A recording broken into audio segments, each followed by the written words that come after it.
RCB ரசிகர்களுக்கு கொண்டாடுறதுக்கு இன்னைக்கு ஒன்றும் இல்லை, 2 இல்லை, பல காரணங்கள் இருக்குது. அவ்வளோ குட்டி கிடக்கு. என்ன வேணும் உனக்கு அப்படிங்கிற மாதிரி தான் இருக்குது. இன்னைக்கு 2 டக்கு பேக் டு பேக். அதுக்கப்புறம் கோலிக்கிட்ட இருந்து 100, அந்த 100 சேசிங்கில் வந்திருக்கு. சேசிங்கில் வந்த 100 மேட்ச் ஜெயிக்க வச்சிருக்கு. ஆர்சிபி ஜெயிச்சிருக்கிறாங்க. ஆர்சிபி ஜெயிச்சதுனால இப்போது புள்ளிகள் பட்டியலில் டேபிள் டாப்பில் இருக்கிறாங்க. டேபிள் டாப்பில் இருக்கிறது மட்டும் கிடையாது, 16 பாயிண்ட்டுகளோட குவாலிஃபைட் ஆல்மோஸ்ட் பிளே ஆஃப்ஸ் அப்படிங்கிற நிலமையில் இருந்துக்கிட்டு இருக்கிறாங்க. இன்னும் கியூ அப்படிங்கிற எழுத்து மட்டும்தான் ஆர்சிபியோட பேருக்கு பக்கத்தில் வரலை. மற்றபடி எல்லாமே வந்து பார்த்திங்க அப்படின்னா பர்ஃபெக்டாக ஆர்சிபிக்கு நடந்துக்கிட்டு இருக்குது. இது ஒரு பர்ஃபெக்ட் ஆர்சிபி டே. முக்கியமாக கோலியன்ஸுகளோட ஒரு டே அப்படின்னு நான் சொல்கிறதுல எந்த விதமான தயக்கமும் எனக்கு கிடையாது. எவ்வளோ சந்தோஷமாக இருக்கீங்க ஆர்சிபியன்ஸ், கோலியன்ஸ். உங்களோட சந்தோஷத்தை போன ப்ரிவ்யூவில் நான் கமெண்ட் பண்ண சொல்லியிருந்தேன். ஆர்சிபி குவாலிஃபைட் ஆயிடுவாங்க அப்படின்னா ரெட் ஹார்ட் போட்டு கியூன்னு கமெண்ட் பண்ணுங்கள். அவ்வளோ பேர் கமெண்ட் பண்ணியிருந்தீங்க. இப்போ எவ்வளோ சந்தோஷமாக இருக்கீங்க அப்படின்னு ரெட் கலர் ஹார்ட் மூலமாக கமெண்ட் பண்ணுங்கள். நீங்கள் ஒரு ஹார்ட் போட்டிங்கன்னா குட்டியாக சந்தோஷமாக இருக்கீங்கன்னு அர்த்தம். பல ஹார்ட் போட்டுன்னா ரொம்ப அதிகமாக சந்தோஷமாக இருக்கீங்கன்னு அர்த்தம். வெளிப்படுத்துங்க. அப்புறம் நம்ம சேனலோட சப்ஸ்கிரைபரோட ஒரு கமெண்ட் ஒன்று பார்த்தேன். நான் வந்து பொதுவாக ஈசாலா கப் நண்பா நண்பீஸ் அப்படின்னு நான் சொல்லுவேன். உங்களை எல்லோரையும் அப்படி தான் கூப்பிடுவேன். ஆனால் இதை நான் மாற்றிக்கிறேன். அவர் வந்து ஈசாலா டேக் அப்படிங்கிறத வந்து பயன்படுத்த வேணாம் அப்படிங்கிற மாதிரி அவர் சொல்லியிருந்தார். ஸோ அந்த கருத்து ஏற்கப்பட்டு ப்ளே போல்டு நண்பா நண்பீஸ் அப்படி என்று இன்று முதல் நான் உங்களை அழைக்கிறேன். ஸோ ப்ளே போல்டு நண்பா நண்பீஸ் எவ்வளோ சந்தோஷமாக இருக்கீங்க? கமெண்ட் பாக்ஸில் உங்களை ஹார்ட்டினை தட்டுங்க, சந்தோஷமாக கொண்டாடுங்க இந்த வீடியோவை. உங்களுக்கான ட்ரீட்டாக தான் இந்த வீடியோ அப்படிங்கிறது இருக்க போகுது. வீடியோக்குள்ளே போகலாமா? ஓவருக்கு 6 பால் தான், ஆனால் நோ பால் போட்டால் 7 பால் போடு. ஐபிஎல் பப்பியா ஜெனரல் லேடிஸ் அண்ட் ஜென்டில்மேன், இந்த கிரிக்கெட் தேர்தல் 2026 ஐபிஎல் 2026 ராய்ப்பூரில் நடந்து முடிஞ்ச Royal Challengers Bengaluru versus Kolkata Knight Riders மேட்சோட அனாலிசிஸ் அண்ட் ரிவ்யூ பார்க்க வந்திருக்கீங்க. இந்த ஸ்பெஷல் கிரிக் ஆனந்தாஸ் ஷோட ரசிகனோட கருத்தையும் கேட்டு நம்ம சேனலோட ஒவ்வொரு மாற்றம் நடந்து கொண்டிருக்கக்கூடிய ஒரு முற்போக்கு ஒரு கிரிக்கெட் யூடியூப் சேனல், நம்மளோட கிரிக்கெட் யூடியூப் சேனல். அதுக்கு இது வந்து மிகப்பெரிய ஒரு எக்ஸாம்பிளாக நான் பார்க்குறேன். அதுக்கப்புறம் நான் கடைசியாக ஒரு விஷயம் பேசுகிறேன். வீடியோட கடைசியில் நீங்கள் அதை பாருங்கள். அந்த விஷயம் அப்படிங்கிறது என்னாலங்கிறத உங்களால் நடந்த ஒரு மாற்றம். அது அந்த மாற்றம் என்ன அப்படிங்கிறத பற்றி பேசுகிறேன். அதுக்கு முன்னாடி இன்றைக்கி அதான் சொல்கிறேன், கோலியன்ஸுகளோட டே, ஆர்சிபியன்ஸுகளோட ஒரு டே. கேகேஆரை பீட் பண்ணால் பிளே ஆஃப் கனவு அப்படிங்கிறது வந்து ஆர்சிபிக்கு பிரகாசமாக ஆகும் அப்படிங்கிறது எஸ் அஃப்கோர்ஸ். ஆனால் நீங்கள் மழை வந்தது, மேட்ச் டிலே ஆச்சு. கிட்டத்தட்ட ஒரு அரை மணி நேரம் 1 மணி நேரம் கழிச்சு தான் வந்து பார்த்திங்கன்னா மேட்ச் ஆரம்பித்தாங்க. ஓவர்ஸ் எங்கேயா கட் பண்ணுவாங்கன்னு நினைக்கும் போது அப்படி எதுவும் கட் ஆகலை. ஆனால் பிச்சை சூப்பராக கவர் பண்ணி வச்சுருந்தாங்க. சும்மா சொல்லக்கூடாது, 30 ஆல் சர்க்கிள் மட்டும் இல்லாமல், இல்லைனா அந்த பிளேயிங் ஏரியா மட்டும் கிடையாது, ஒட்டுமொத்த கிரவுண்டையும் வந்து கவர் பண்ணியிருந்தாங்க. பார்க்கவே அவ்வளோ ரொம்ப ஹாப்பியாக இருந்தது ராய்ப்பூர் கிரிக்கெட் கிரவுண்டை பார்க்கும்போது. கிரவுண்ட் ஸ்டாஃப்ஸ், ஸோ அவங்களுக்குலாம் மிகப்பெரிய ஒரு சல்யூட்ஸ். ஏன்னா இந்த பிச்சில் மழை பெஞ்சதுக்கான அறிகுறியே இல்லாத அளவுக்கு வந்து பார்த்திங்கன்னா அந்த மேட்ச் நடக்கும்போது இருந்துக்கிட்டு இருந்துச்சு. ஒரு இடத்துல ஈரம் இல்லாத அளவுக்கு இருந்துச்சு அப்படிங்கிறத நான் பார்த்தேன். எந்தளவுக்கு நோட் பண்ணிங்கன்னு எனக்கு தெரில. ஆர்சிபியில் இருக்கக்கூடிய இந்த பவுலிங் அட்டாக் வந்து ஃபஸ்ட்டு பெஸ்ட்டு பவுலிங் அட்டாக் அப்படிங்கிறதா இருந்துச்சு. அதுக்கப்புறம் வந்து பார்த்திங்க அப்படின்னா உள்ளாக்குள்ளே வந்து இப்போ குஜராத் டைட்டன்ஸ் வந்துருக்கிறாங்க. இப்போ ஆர்சிபியா குஜராத் டைட்டன்ஸாங்கிற அளவுக்கு தான் இருந்துக்கிட்டு இருக்கு. இப்போது ஆர்சிபி கேகேஆர் மாதிரியான ஒரு கொஞ்சம் ஒரு மாதிரி என்ன சொல்ல டிமோட்டிவேட்டடாக இருக்கக்கூடிய ஒரு பேட்டிங் அட்டாக்கை எப்படி நிறுத்துவாங்களோ அது மாதிரி தான் நிப்பாட்டினாங்க. இதுவே ராய்ப்பூருக்கு வேறு ஏதாவது ஒரு டீம் வந்துருந்தாங்கன்னா 192 இல்லை, அவங்க எடுத்துகிட்டு போயிருந்துருப்பாங்க. ஒரு 250 240 எடுத்துகிட்டு போயிருந்துருப்பாங்க. இனிஷியலாக ஃபின் ஆனுக்கு பட்டுச்சு, அஜின்கே ரஹானேக்கும் பட்டுச்சு. ஆனால் அவங்க இருந்தால் ஹேசல்வுட், புவனேஸ்வர் குமார் இருக்காங்களோ, 2 பேருமே சேர்ந்து 2 பேரோட விக்கெட்டை எடுத்தாங்க. அதுக்கப்புறம் ஒரு பார்ட்னர்ஷிப் கிரியேட் ஆச்சு. க்ரீனும் ரகுவன்ஷியும் ஆனாங்க. ஆனால் அந்த பார்ட்னர்ஷிப் வந்து 46 பாலுக்கு 68 தான் அடித்தாங்க. 46க்கு 100 அடிச்சு அப்படி அடிச்சிருக்க வேண்டிய அப்படின்னு சொல்ல முடியாது. ஆனால் 46க்கு ஒரு 80வது போயிருந்துருக்கணும். ஆனால் போகலை. 80ங்கிறது உங்களுக்கு மேபி இன்னொரு நீங்கள் சொல்லலாம் இன்னொரு 12 தானே சொல்லலாம். பட் ஆனால் அந்த 12ல் இங்கே இருக்கிற இம்பேக்ட். ஸோ 46க்கு 100 110 அப்படிங்கிறது போயிருந்துருக்கணும். ஆனால் ஆர்சிபியோட பவுலர்ஸ் அது விடலை. க்ரீனியும் சரி, ரகுவன்ஷியும் சரி ஓட விட்டுட்டே இருந்தாங்க. கிட்டத்தட்ட ரகுவன்ஷி பார்த்தீங்கன்னா 22 சிங்கிள்ஸ் எடுத்துருந்துருப்பார், 7 4 மட்டும் அடிச்சுருந்துருப்பார். ஸோ அவரை கொஞ்சம் ஓலோட க்ரீனுக்கு இனிஷியலாக சரியாக படலை. அப்புறம் க்ரீனுக்கு கொஞ்சம் பட்டுச்சு. அப்புறம் க்ரீனையும் வந்து எடுத்தாங்க. ரின்கு சிங் வந்தார். ரின்கு சிங்கும் கொஞ்சம் டான்ஸ் ஆடி கஷ்டப்பட்டுருந்தார். அப்புறம் கடைசியாக டெத் ஓவர்ஸில் வந்து பார்த்திங்க அப்படின்னா உங்களுக்கு ராசஸ்லாம் வந்தார். உங்களுக்கு கொஞ்சம் அடி விழுந்துச்சு. 46 பாலில் 76 ரன் பார்ட்னர்ஷிப் கிரியேட் ஆச்சு. கிரியேட் ஆனதுக்கப்புறம் எதான் சொல்கிறேன்லங்க, வேற ஒரு டீமாக இருந்தால் நேரம் இன்னும் ஒரு 30-40 ரன் எக்ஸ்ட்ராவா. ஆனால் இங்கே ஆர்சிபி கேகேஆரை 190க்கு 96 ரெஸ்ட்ரிக்ட் பண்ணாங்க. அதில் பேசுகிறதுக்கு என்னங்க, நல்லா டைமென்ஷன்ஸை யூஸ் பண்ணாங்க. ஃபீல்ட் செட் நல்லா இருந்துச்சு. கரெக்டாக டி ப்ளஸ் ஸ்கொயராக வந்து பார்த்தீங்கன்னா மிடு விக்கெட்லேயும் ஸ்கொயர் லெக்லேயும் 2 ஃபீல்டர் நிப்பாட்டி வச்சுட்டு போட்டுகிட்டே இருந்தாங்க. அண்ட் அதே நேரத்தில் ஆஃப் சைட்லேயும் ஒரு மாதிரி நிப்பாட்டி நிறுத்துனாங்க. ஒரு ஒரு மாதிரி எப்படி சொல்கிறது, க்ரீனும் சரி ரிங்கு சிங்கும் சரி எவ்வளோ கஷ்டப்பட்டாங்க. அதில் தான் வந்து எனக்கு ரகுவன்ஷி வித்தியாசப்படுறாரு. ரகுவன்ஷியோட ஃபுட் ஒர்க்கோ, ரகுவன்ஷியோட ஒரு கேமை பில்டு பண்ண ஒரு விதமோ அது இங்கே க்ரீன் கிட்டேயும் ரிங்கு சிங்கிட்டையும் இல்லை. புரியுது, ஒரு பக்கம் நான் நிற்கிறேன், நீங்கள் அடிங்க அப்படிங்கிறது ஒரு ஆட்டங்கிறது எனக்கு புரியுது. ஆனால் ரகுவன்ஷி அவர் வேலையை சரியாக பார்த்தாருன்னா இந்த பக்கத்தில் வந்து அவங்க வேலையை கொஞ்சம் செய்ய தவறிட்டாங்கன்னு நினைக்கிறேன். இல்லை ரிங்கு சிங்கோடமாவது ஓகே அப்படின்னு சொல்லலாம். ஆனால் க்ரீன் வந்து அந்த இடத்துல கொஞ்சம் படுத்துறாரு. பட் ஆனால் அந்த ப்ரீத்திங் ஸ்பேஸ் அப்படிங்கிறது அந்த இடத்துல அவங்களுக்கு தேவைப்பட்டுச்சு. ஏன்னா ஒரு கட்டத்தில் ரெண்டு பேரும் போயிட்டாங்க. இதுக்கப்புறம் நம்ம ஆடணும் அப்படிங்கிறது இருக்கும்போது அந்த இடத்துல எடுத்துகிட்டு போனாங்க. பட் இந்த டார்கெட்டை பத்தாது. ஒன்று செகண்ட் இன்னிங்ஸு இதே மாதிரி பிஹேவ் பண்ணணும். இன்னொன்று வந்து பார்த்திங்க அப்படின்னா இந்த மாதிரி பிஹேவ் பண்ணாலும் ஒன்று கேகேஆர் பேட்டர்ஸ் தப்பு பண்ணணும், இங்கே பவுலர் எக்ஸ்ட்ரா நிறைய பண்ணணும். ஸோ இன்னொன்று விக்கெட் நல்லா செட்டில்ட் ஆகிரும், பேட்டிங்க்கு சுலபமாகிரும் அப்படிங்கிற மாதிரி தான் இருக்கும். ஸோ ஃபஸ்ட் இன்னிங்ஸ்லேயும் இருந்த விக்கெட் அப்படியே செகண்ட் இன்னிங்ஸில் இருந்தாலும் எந்த விதமான பிரச்சனையும் கிடையாது. ஏன்னா ஸோ கோலிக்கு என்ன பேட்டர்ஸ்னால் கோலி என்ன கொம்பா அப்படின்னு நீங்கள் கேட்கலாம். பட் உண்மையாலுமே கோலி கொம்பு தான். கோலி சேசிங்னு வந்துட்டால் கொம்பு தான். நீங்கள் என்ன வேணாலும் சொல்லுங்கள், கொம்பு தான். ஒன்ஸ் நான் சொல்ல தேவையில்லைங்க கோலி எவ்வளோ பெரிய கொம்பு அப்படின்னு சொல்லிட்டு. ஏன் சொல்கிறேன் அப்படின்னா இன்றைக்கி அந்த 100 அடிக்கும்போது கண்ட்ரோல் இருந்துச்சுங்க. ஒரு 90 கிட்டத்தட்ட அந்த கண்ட்ரோல் பர்சன்டேஜ் நான் பார்த்தா நான் நினைக்கிறேன். அவ்வளோ இன்றைக்கி என்ன பண்ணாங்க, டைமென்ஷன்ஸ் ரொம்ப பெருசு. ஸோ ஸ்பின்னர்ஸ் வந்து லெக்ஸ் அதாவது வெளியே திருப்புற மாதிரியான பால்கள் அவருக்கு நிறைய போட்டாங்க. ஆனால் விராட் கோலி வந்து பார்த்திங்க அப்படின்னா ஒரு மாதிரி காலை ஷஃபில் பண்ணி ஃப்ரண்ட் லெக்கை ஓப்பன் பண்ணி மிடு விக்கெட் திசையில் அந்த கேப்பை பிக் பண்ணார். மிடு விக்கெட் திசையில் இருக்கக்கூடிய அவ்வளோ பெரிய கேப்பை பிக் பண்ணார். அண்ட் அந்த பாலை வந்து பார்த்திங்கன்னா மிடு விக்கெட்டில் அடிக்க முடியாத பால்கள். ஒன்று அதை வந்து பார்த்திங்க அப்படின்னா ஆஃப் சைடில் தட்டி விட்டுறது, இல்லைனா ஸ்கொயர் லெக்கில் ஆடுறதா இருக்கும், இல்லை நேராக ஆடுறதா இருக்கும். ஆனால் கோலி அதை வந்து ரொம்ப ஸ்ட்ரெயின் பண்ணி கேப்பை பிக் பண்ணார். எல்லா நேரத்துலையும் இந்த கேப்பை பிக் பண்ணார். ரகுவன்ஷி 22 சிங்கிள்ஸ் எடுத்திருப்பார். ஆனால் 100 ரனில் கோலி மொத்தம் 26 சிங்கிள்ஸ் எடுத்திருப்பார். 26 தடவை அந்த 22 யார்ட்ஸ் அவர் வந்து அளந்திருப்பார். அப்படின்னா 26 தடவை இன்ட்டு 22 யார்ட்ஸ் அப்படின்னா நீங்கள் யோசித்து பார்த்துக்கோங்க. ஒரு பக்கம் அப்படின்னா இன்னொரு பக்கம் ஒரு ரிஸ்ட்டை யூஸ் பண்ணி ஒரு 6 ஒன்று அடிச்சிருப்பார். செம்மையாக இருந்துச்சு ஒரு ஃபார்முலர். திரும்பி சின்ன ஒரு டைமிங் நேராக 2 6, இந்த 2 6 அப்படின்னா இது ரெண்டுமே டைமிங். மற்றபடி வந்து பார்த்திங்க அப்படின்னா அவரோட ஃபுட் ஒர்க் அகைன்ஸ்ட் ஸ்பின் கவிதை மாதிரி இருந்துச்சு. கவிதை தான், லிட்ரலி கவிதை தான். விராட் கோலி ஸ்பின்னை ஆடுவார். ஆனால் இவ்வளோ நல்லா ஸ்பின்னை ஆடி நான் வந்து 2023 ஏஷியா கப் அப்போது அகைன்ஸ்ட் பாகிஸ்தான்கிட்ட நான் பார்த்தேன். அதுக்கப்புறம் ரொம்ப கம்மியாக தான் பார்த்துருக்கேன். இன்றைக்கி அவர் ஆடின இன்னிங்ஸுக்கு அவர் சேஸ் பண்ண அந்த சேஸ் பண்ண இன்னிங்ஸுக்கும் அவரோட அந்த 100க்கும் வந்து பார்த்திங்கன்னா நான் கவிதையே சொல்லலாம். உலங்கவர் ஓவியமே உற்சாக காவியமே அப்படின்னு பெரிய ஒரு கவிதையை சொல்லலாம். உலங்கவர் ஓவியமே உற்சாக காவியமே அன்பே அழகே இனிய தென்றலே கவியே மணியே அப்படின்னு பேசிகிட்டே போகலாம். அப்படி கவிதையை சொல்லிகிட்டே போகலாம். அப்படி ஒரு இன்னிங்ஸ் விராட் கோலிக்கிட்ட இருந்து, அப்படி ஒரு சேசிங் விராட் கோலிக்கிட்ட இருந்து. நான் சொல்லியிருப்பேன் இதுக்கு முன்னாடி, அதாவது ஆர்சிபிக்கு அதான் மற்ற டீமுக்கும் இல்லாத ஒரு ப்ரிவிலேஜ் ஆர்சிபிக்கு என்ன இருக்குது அப்படின்னா, இந்த சேசிங்கில் ஆர்சிபி தோக்காமல் இருக்கிறதுக்கும் ஒரு காரணம் என்னென்னா இங்கே கோலி இருக்கிறாரு. மற்ற டீமில் கோலி கிடையாது. இங்கே ஆர்சிபிக்கு கோலி இருக்கார். ஃபஸ்ட் இன்னிங்ஸில் மற்ற டீம் நிறைய அடிக்கலாம். பட் செகண்ட் இன்னிங்ஸு சேசிங்னு வரும்போது அந்த பிளேயர்ஸ் எப்படி பர்ஃபார்மன்ஸ் பண்ணுவாங்கன்னு தெரியாது. கோலி ஃபஸ்ட் இன்னிங்ஸ் கூட அவ்வளோ தேவைப்பட மாட்டாங்க கூட நீங்கள் வச்சுக்கோங்க.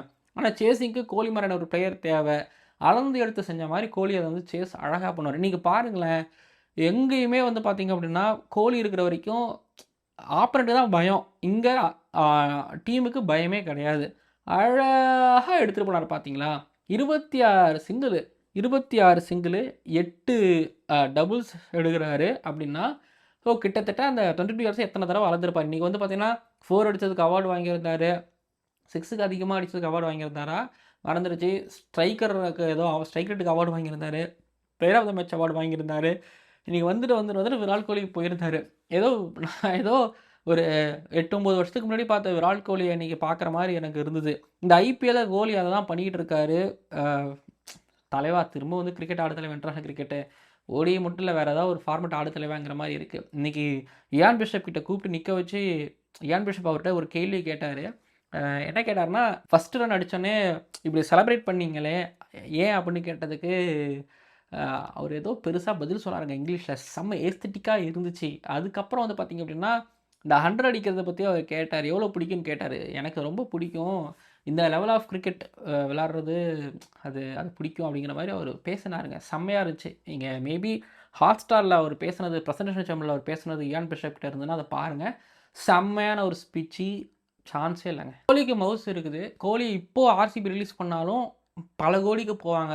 ஒன்று கோலி இந்த பிராண்டு அதெல்லாம் தாண்டி ஒரு விஷயங்க, மேட்சை ஜெயிச்சு கொடுக்குறாருங்கிறத தாண்டி சேசிங்கில் இப்படி ஒரு பிளேயருங்க. எந்த டீமுக்கு இப்படி ஒரு பிளேயர் கிடைப்பாருன்னு சொல்லி சேசிங் ஸ்ரேயாஸ் ஐயர் எதனால கொண்டாடினாங்கன்னா சேசிங்கில் அடித்தாருன்னு கொண்டாடினாங்க.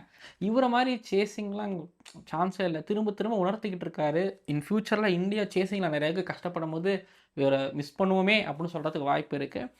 அடிச்சிட்டாரு. ஆனால் விராட் கோலி ஒரு பக்கம் நீங்கள் சேஸ் பண்ணி அடிச்சு எடுத்து இவர் தான் நீங்கள் விளாண்டாரு, இவர் மட்டும் தான் நீங்கள் விளாண்டாருன்னா, இன்னொரு பக்கம் தேவ்தத் படிக்கோட பேட்டிங்கு ஸ்பின்னை ஆடுவார் நல்லாவே தெரியும், ஸ்வீப்லாம் நல்லாவே ஆடுவார் தெரியும். பட் ஃபாஸ்ட் பவுலிங்கு அகெயின்ஸ்டாக இன்றைக்கி ஆடினாருங்க. ஒரு மாதிரி ஆஃப் சைடில் பலார்னு ஒரு அரைஞ்சது ஒரு பக்கம், வந்தோடனே 4ங்க, வந்தோடனே லெக் சைடில் 4, ஆஃப் சைடில் 4, அதுக்கப்புறம் குத்தி போட்டார் அடி. சரி, இதெல்லாம் தேவ்தத் படிக்கல்கிட்ட மட்டும்தான் நீங்கள் பார்க்கலாம். கோலி கூட தேவ்தத் படிக்கல் பார்க்க செம்மையாக இருக்கும். கோலி ஒரு மாதிரி கவிதையே எடுத்துகிட்டு போவார். இவர் ஒரு பக்கம் வந்து பார்த்தீங்கன்னா கடகடன்னு 10 மார்க் கேள்வியை வந்து 10 நிமிஷத்தில் எழுதி முடிக்கணுங்கிற ஒரு ஒரு ஆர்வத்தில் அவர் பாட்டுக்கு அடிச்சுக்கிட்டே இருப்பார். அது ஒரு மாதிரி பார்க்க நல்லாயிருக்கும். சேசிங் இன்ட்ரெஸ்டிங்காக இருக்கும். அண்ட் சேஸை ரொம்ப ஈஸியாக இருக்கும் ஆர்சிபி ஜெயிக்கிறதுக்கு. அப்படிங்கும்போது ஸோ தேவ்தத் படிக்கல் அந்த பார்ட்னர்ஷிப் குயிக்காக நடந்துச்சு ஒன்று. அந்த பார்ட்னர்ஷிப்னால தான் ரொம்ப ஈஸியாகவும் இருந்தது. ஸோ கோலிக்கு இப்படி ஒரு பிளேயர் ஆப்போசிட்டில் ஆடணும், தேவ்தத் படிக்கல் மாதிரியான ஒரு பிளேயர் இப்படி ஆடும் போது தான் கோலியால் ஃப்ரீயாக ஆட முடியும். அந்த சிங்கிள்ஸ் டபுள்ஸ் அது பார்த்துருப்பீங்க, அதுவும் ஒன்று. ஸோ ஆப்வியஸ்லி சொல்கிறேன், தேவ்தத் படிக்கல் ரொம்ப ஒரு மாதிரி எம்விபியாக இருந்துக்கிட்டு இருக்காரு. என்ன தான் நீங்கள் யாரை நீங்கள் கூப்பிட்டு வந்தாலும் தேவ்தத் படிக்கல் நம்பர் 3 தான் அப்படிங்கிற மாதிரி தேவ்தத் படிக்கல் ஃபிட் பண்ணிட்டார். நீங்கள் கார்த்திக் தியாகியோட பவுலிங் மட்டும் இருந்துச்சு, நல்லா இருந்துச்சு. இந்த மாதிரி நல்லா பவுன்சஸ் ஏற்றினார். ரஜத் படிக்கலுக்கு அடி விழுந்துச்சு. அது ஒரு மாதிரி மொரட்டு பவுன்சரான எனக்கு தெரியாது, ஆனால் நல்லா இருந்துச்சு பவுன்சர்ஸ். எனக்கு கார்த்திக் தியாகி வந்து அண்டர் 19 டைம்லேருந்தே ரொம்ப பார்த்துருக்கேன், பிடிக்காது. லீனாக நல்லா ஹைட்டாக ஒரு மாதிரி ஓப்பன் செஸ்ட்டு யாரா அப்படிங்கிற மாதிரி இருக்கும். அதுக்கப்புறம் பவுலிங் ஆக்ஷன்ஸ் நிறைய மாற்றிட்டு இப்போ வந்திருக்கிறாரு. இந்த சீசனே வந்து கேகேஆர் அவ்வளோ வாய்ப்பு கொடுத்துருக்குறாங்க. லிட்டரலி சொல்கிறேன், ஹெட்ஸ் ஆஃப் கேகேஆர் கார்த்திக் தியாகி விஷயத்தில். ஏன்னா அன்றைக்கி எல்எஸ்ஜி கூட அவர் பண்ண வேலைக்கெல்லாம் வந்து சொல்கிறாரு, மாதிரி கட்டர்ஸ் போடுன்னு சொல்கிறாரு. அதெல்லாம் தாண்டி அவர் வந்து நான் யாக்கரை தான் போடுன்னு சொல்லிட்டு ஃபுல் டாஸ் போட்டு நோ பால் போட்டு பிரச்சனை ஆகி, ஆனால் அதை மீறி அதுக்கப்புறம் கார்த்திக் தியாகி வச்சுருக்கிறாங்கன்னா பார்த்துக்கோங்க. ஒரு கோச்சு சொல்கிறதெல்லாம் ஒரு பிளேயர் மீறினா என்ன நடக்கும் தெரியுமா? வெளியில் நீ மேட்ச்சுக்கு வராத, நீங்கள் மேட்ச்சுக்கு நீ கிடையாது அப்படின்னு சொல்கிறதோ ஏதாவது நடக்கும். ஆனால் இப்போ கார்த்திக் தியாகி இவ்வளோ வாய்ப்பு கொடுத்தாங்க. இன்றைக்கி நான் சொல்லுவேன், ரெண்டு டீமையும் சேர்த்து இவர் 2வது இல்லை ஃபஸ்ட்டு ஃபாஸ்ட் பவுலராக பெஸ்ட்டு ஃபாஸ்ட் பவுலராக இருப்பார், அதில் டவுட்டே கிடையாது. கார்த்திக் தியாகியை பொறுத்தவரைக்கும் பவுன்சர்ஸ் அக்யூரேட்டாக வீசினார். இந்த மாதிரி கார்த்திக் தியாகி போட்டால் நான் சொல்லுவேங்க 18, 19 இன்னும் 20 விக்கெட் எடுத்துருப்பார். 16, 15 விக்கெட் எடுத்துருக்கிறாரு கார்த்திக் தியாகி. நல்லா இருக்குது. இன்னும் அவர்கிட்ட எதிர்பார்க்குறேன். வயசு இருக்குது, ஏன்னா 25, 24 வயசு என்னமோ ஆகிட்டும்னு நினைக்கிறேன். ஸோ பேக் இன்ஜுரி தானே, பேக் இன்ஜுரிக்கு அப்புறம் இப்போ இவர் இவ்வளோ 140ங்கிற ஸ்பீடை அவர் கன்சிடர் பண்ணுறாரு. சில டைம் 150 டச் பண்ணுறாரு கார்த்திக் தியாகி. நல்ல ப்ராஸ்பெக்ட். இந்தியாவுக்கு ஃபாஸ்ட் பவுலர்ஸ் தேவை, யங் ஃபாஸ்ட் பவுலர்ஸ் தேவை. இவர்கிட்டேருந்து இது பார்க்க முடியுது. நியூ பாலை ஸ்விங் பண்ணுவாராம். அதுக்கப்புறம் வந்து பார்த்திங்க அப்படின்னா ஃபாஸ்ட் பவுலிங்கில் நல்லா பவுன்சஸும் போடுறாரு, ஓல்டு பாலையும் போடுறாருக்கும் போது நல்ல ப்ராஸ்பெக்ட். ஆப்கானிஸ்தானுக்கு எகென்ஸ்டாக நடக்கிற ஓடிஐ இல்லை அதுக்கப்புறம் ஒரு T20 கார்த்திக் தியாகியை வந்து ஸ்குவாடில் கூப்பிட்டு போய்ட்டு 2 மேட்ச் ஆட வச்சு பார்க்கலாம் நினைக்கிறேன். நிறைய ஃபாஸ்ட் பவுலர்ஸ் இருக்காங்க, சீனியர்ஸுகளுக்கு ஸ்ப்ரே கொடுக்கும்போது இவரெல்லாம் ட்ரை பண்ணலாங்கிற மாதிரி நான் பார்க்குறேன். என்ன நினைக்கிறீங்கிறத கீழே வந்து கமெண்ட் பண்ணுங்கள். பட் ஆனால் விராட் கோலியோட 100 அதாவது மேட்ச் உங்களுக்கு சப்பையாக இருக்கிற மாதிரி இருக்கலாம். பட் கோலி சேசிங்க கண்கோடி வேணுங்க, இன்ட்ரெஸ்டிங்காக இருந்தீங்க. நான் சரண்டர் ஆகிட்டேங்க. சொல்லிக்கிட்டே இருப்பேன், பேசிகிட்டே இருப்பேன். இந்த இன்னிங்ஸு அப்படிப்பட்ட ஒரு இன்னிங்ஸு.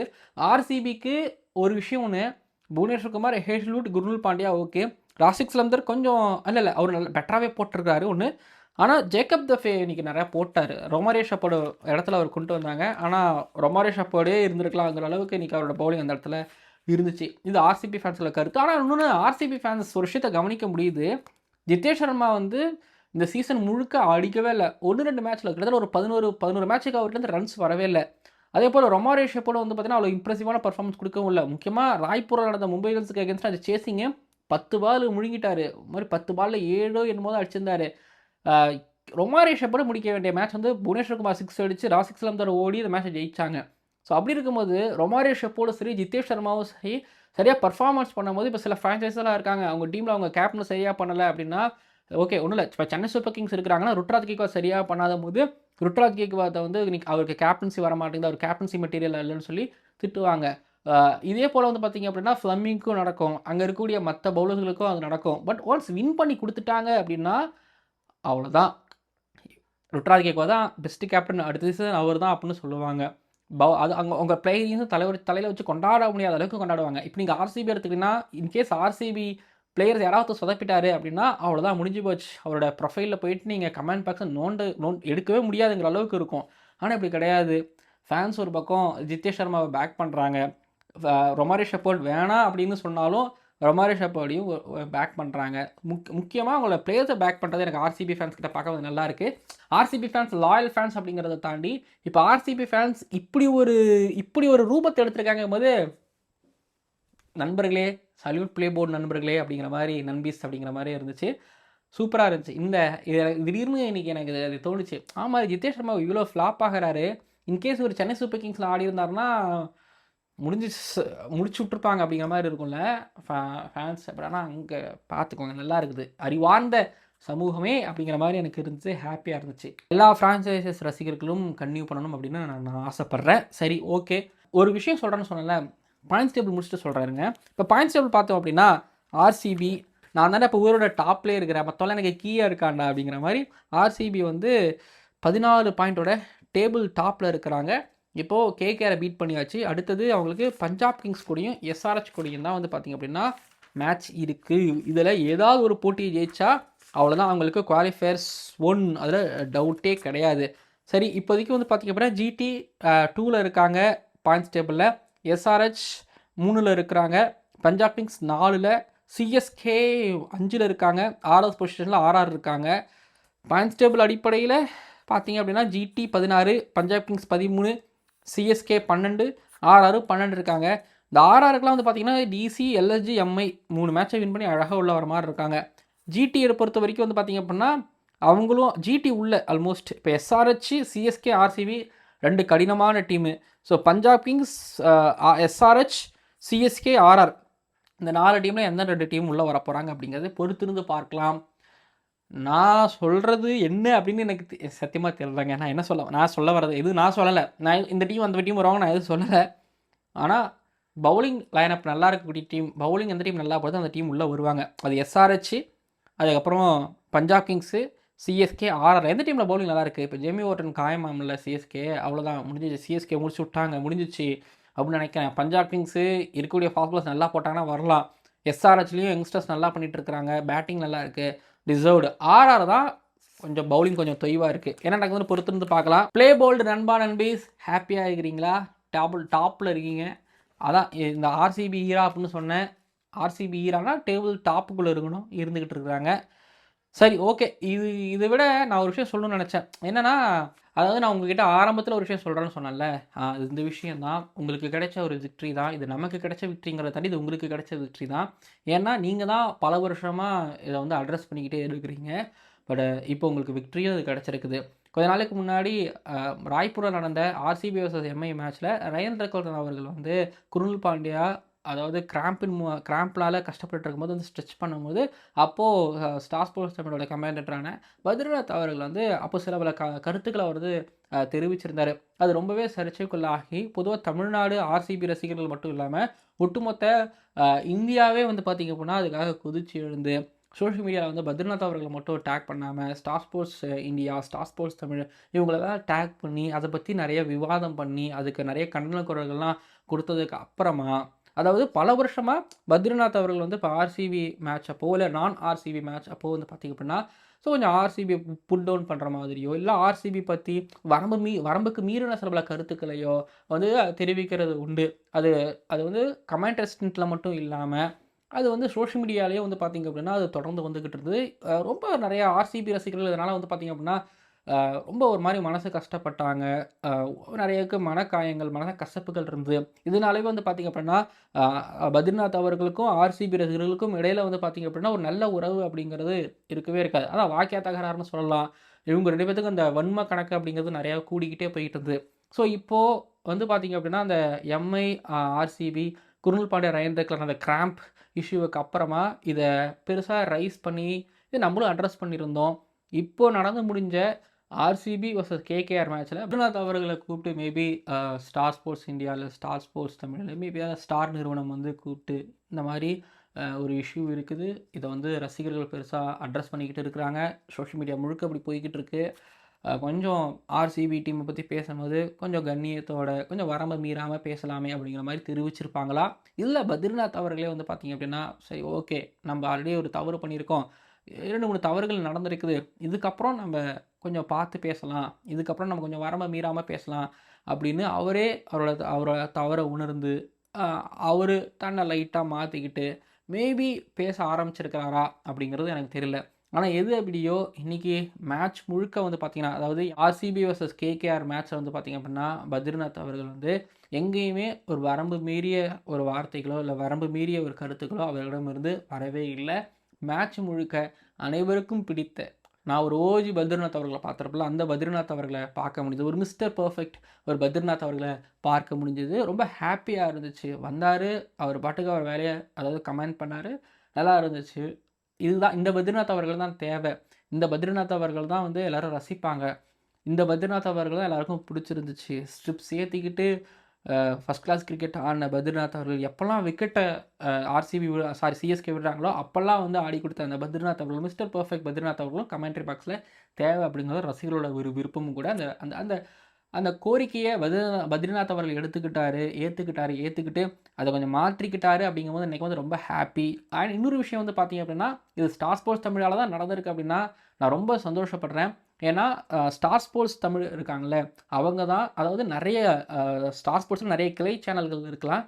அவங்களுக்குலாம் வந்து பார்த்தீங்கன்னா ஹேஷ்டேக்ஸ் கொடுத்து ரசிகர்கள்கிட்ட வந்து நீங்கள் கேள்வி கேளுங்க, இல்லை உங்களை கருத்துக்களை வந்து நீங்கள் தெரிவிங்க அப்படின்னு சொல்லுவாங்க இருக்கும்.